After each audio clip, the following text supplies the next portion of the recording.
Death came to me that night as I sat numbly in a puddle of my own desperate blood and tears. And when I saw him, a tall entity clothed in a robe so black it reached past the depths of the darkness I felt inside my heart. I'd been upset, not about one thing in particular, but multiple things. I'd made so many mistakes that trying to put myself back together had become harder than reassembling a broken eggshell. A year earlier, I'd lost the most important person in my life, the only girl I truly loved. Penny. I could only blame myself. I'd spent the past year blaming myself for betraying her trust. She'd found a new guy, a better guy than I am, one that brought her flowers, took her out on fancy dates, was loyal to her, and all that reminded me of how many chances I used to have to do all those things for her. 6 months earlier, the guilt and pain got to me, tore at my soul, and to numb the pain, I took sleeping pills with alcohol every night, dreading the moment I'd wake up to another sunny, lonely day. 4 months earlier, I lost my job and my scholarship because the depression and substance abuse kept me rooted to the spot. I didn't want to face a world where I'd have to watch everyone else swim as I'm slowly sinking. 3 months earlier, I lost my friends and family as well. I'd become distant and emotionless. I turned down invites, didn't show up for holiday get-togethers, blew up on anyone who told me I needed help. I was in chaos, and I could only blame myself. 1 month earlier, I'd bought the small, rectangular case of razors, adding self-abuse to the substance abuse. I'd feel the smallest release when I felt the sharp sting and saw the deep red flow down my wrist. And that night, I called my ex-girlfriend, slightly tipsy, but truthful all the same. I told her I loved her. I begged for another chance. I cried harder than I'd cried in months just to the sound of hearing her voice. She told me one thing and one thing only. I don't love you anymore, Calvin, and I never will. She hung up the phone immediately after, and all I could do was stare blankly at the corner of my room. But as everything hit me at once, it hit me harder than a car going at full speed. I didn't hesitate. I swallowed the rest of my sleeping pills, gulped down the remaining vodka straight from the bottle, and I used those razors to cut deeper than I'd ever cut. So here I sat, hopeless and alone. But I wasn't alone. I'd looked down at my bloody wrist for mere seconds, and when I looked back up, it was there. A normal person would have been hysterical and afraid, but I wasn't normal anymore. I wasn't surprised he was there, no, I welcomed it. Calvin. He spoke in the most baritone voice I'd ever heard, lower than the voiceovers on every movie preview, and he said that one word with a disapproving sigh. The way he said it made me feel like a kid again, as if I'd done something and lied about it. But I wasn't lying now. The proof was in the mess that was myself at the moment. I sobbed shakily. I'm sorry, I said. For whatever reason, I felt like I had to apologize, so I did. You spent a long time being sorry, Calvin, but not once did you say sorry to yourself. A crease formed in between my eyebrows as I mulled over what he'd just said. It came to me slowly. He wanted me to see that my only enemy was myself. Do you give all of the souls you come across helpful advice? I thought you were death, not a psychologist. I raised my eyebrow at him, still unnerved by the fact that I was looking into an endless black hole where his face should be. He forced a deep, short laugh. No, mostly just the ones like you that take it into their own hands to decide fate. It's not up to you, Calvin. So, you give advice to your suicide victims? What does that mean? He sighed again, as if he'd explained it thousands of times before. I'm sure he had. It means you don't get to decide this. It means I'm giving you another perspective. I stood up, curiosity hanging on every word. What perspective would that be?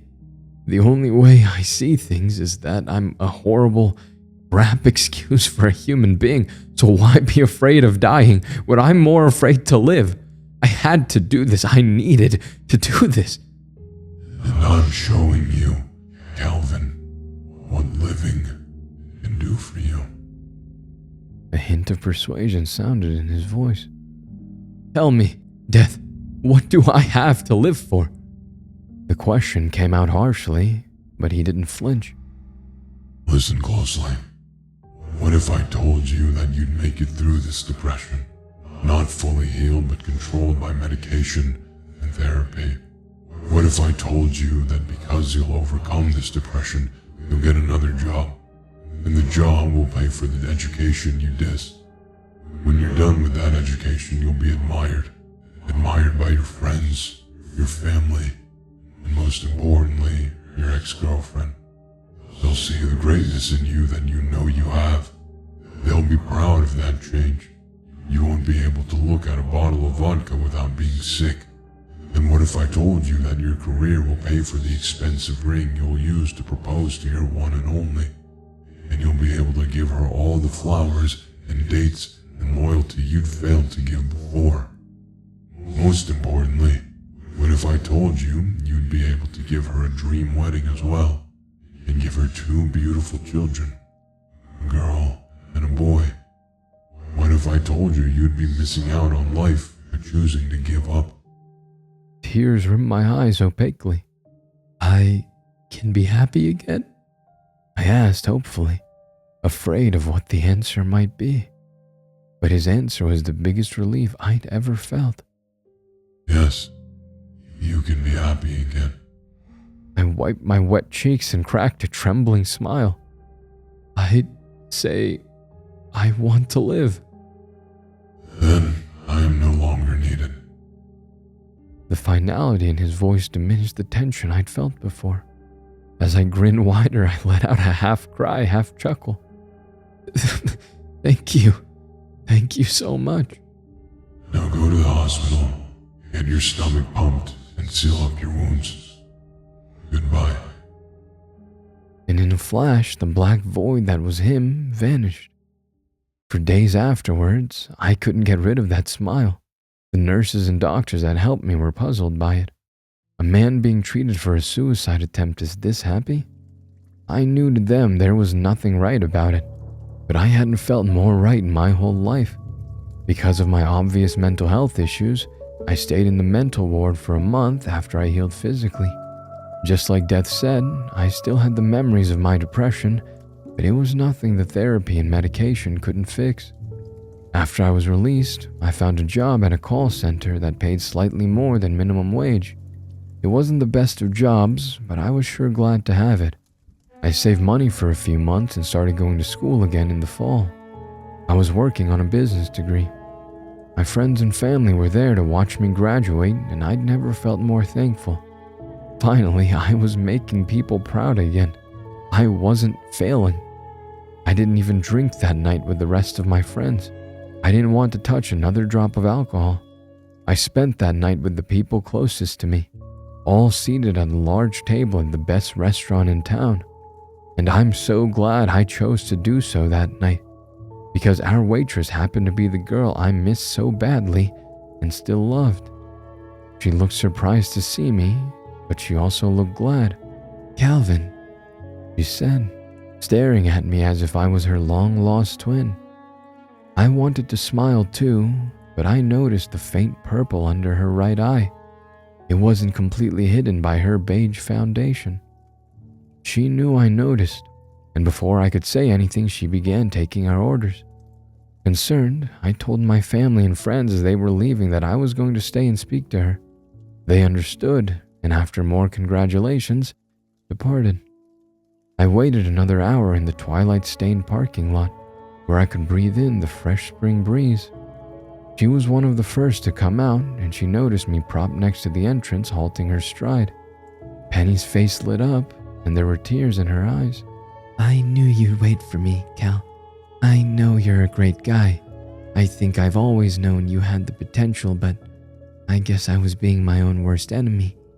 Those words brought back the tiniest memory of what Death had told me months prior, that I should say sorry to myself, and she needed to do the same. "The past is the past, Penny. No animosity." She looked even more grateful then and reached to hug me. I put a hand on her cheek before she could and gently rubbed the purple under her eye. "Did he do this to you?" I asked, concerned and pissed off. Penny didn't say a word, but her deep brown eyes said it all. He obviously was over the accommodating boyfriend role and had started asking too much of her, but I would become everything she needed and more. I pulled her into a hug and ran my fingers through her long hair. "It won't happen again, love. I'm here now." After that night, things were better than they'd ever been between me and Penny. She'd gotten away from her abusive boyfriend, and together we got him the jail sentence he deserved. We'd spend every moment we had to spare with each other, and it was like we'd never even parted. Even our old inside jokes remained the same.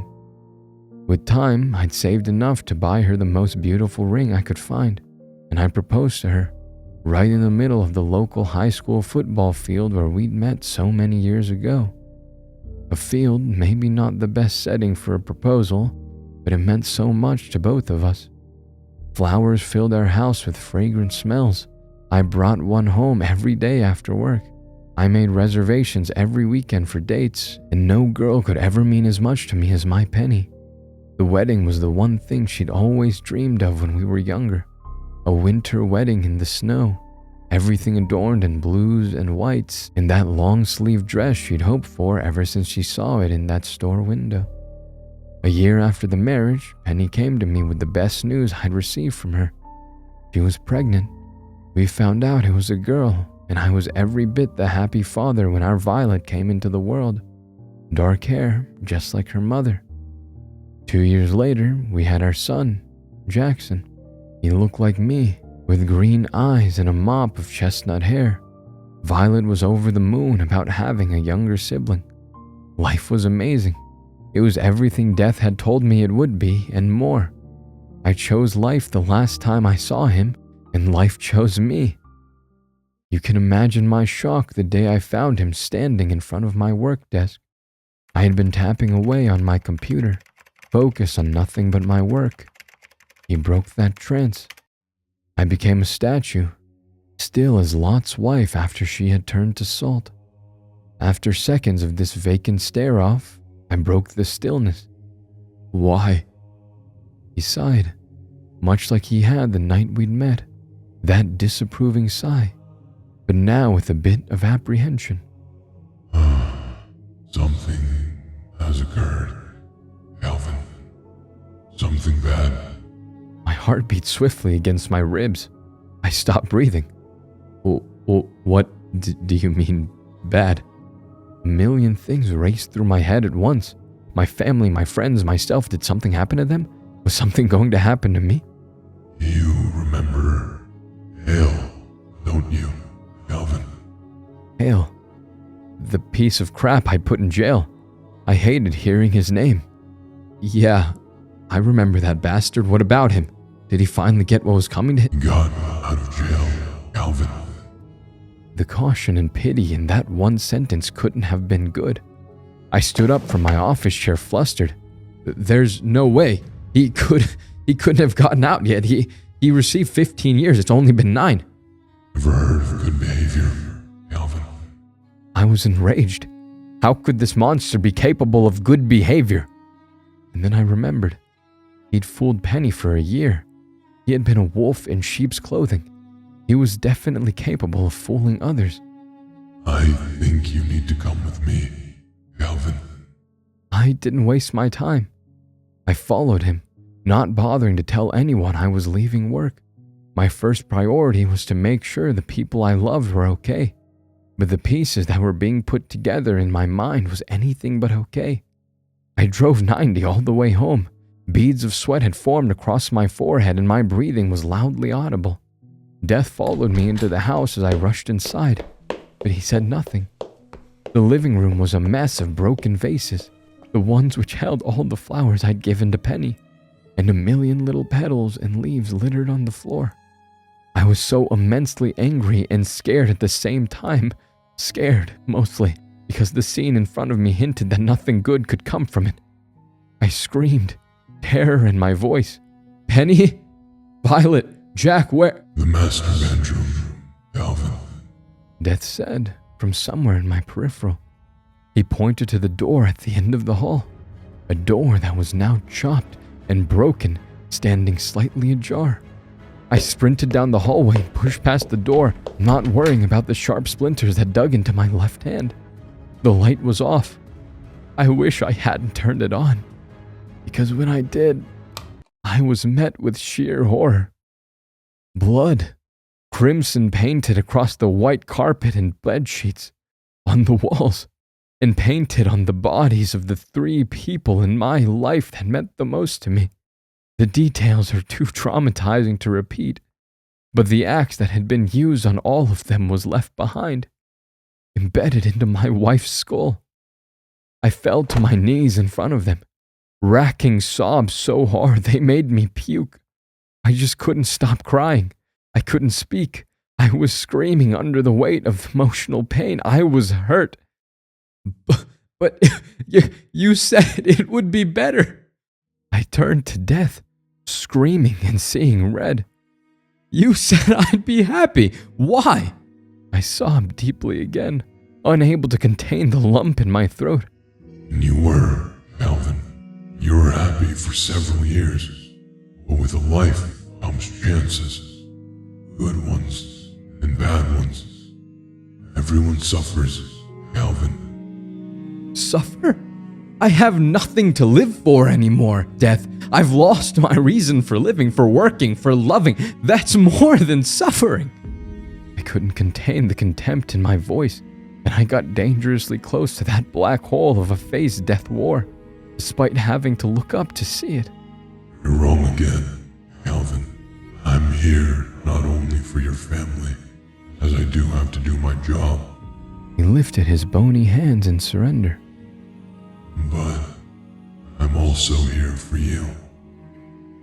What? You already know I'm planning to kill myself once again, psychologist? I spat at him, every word drenched in hot rage. Actually, yes. I knew you'd try. You'll go get the pistol from the top shelf of your closet and blow your brains out. You'll do it in a few hours in this very room.